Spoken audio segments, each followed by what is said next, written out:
we've done so many polls in the last two cycles where we might test like 6 negative messages on a Republican candidate.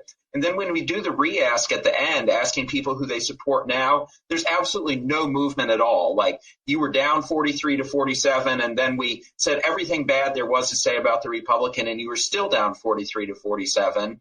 And that wasn't even necessarily a case that the messages that the Democrats were trying to run with were bad messages. People just were not open to moving their minds because they're so entrenched in the Democratic column or so entrenched in the Republican column. And I can't tell you how many polls we've done over the last 3 or 4 months where abortion moves the needle by 7 or 8 points, which is just much more than we've seen for just about anything in recent years. If this campaign could be run in a vacuum about abortion, Democrats would be looking at something like a 54 to 46 Senate and an increased House majority. Of course, the reality is that there are more issues than just abortion on the table. But I think we saw, especially in all those special House elections over the course of August across the country, where we outperformed how Biden had done in all of those districts, I think that really shows the extent to which, especially in the immediate weeks after the Supreme Court decision, that was just such a salient and effective issue for us.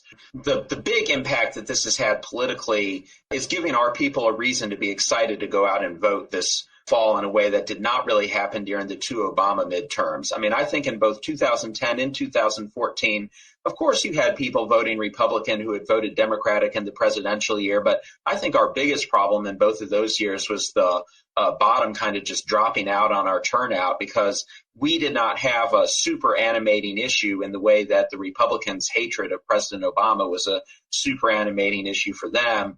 And I think the biggest political impact that abortion's had for this political cycle is, of course, Republicans are going to turn out to vote in this election because they hate President Biden. But the Democratic base has a reason to really turn out and vote too, because I think we're seeing now that all the rhetoric about what Republican control could cause to happen to our rights is now, as you know, it's not speculative. It's real. And the Dobbs decision could just be the tip of the iceberg.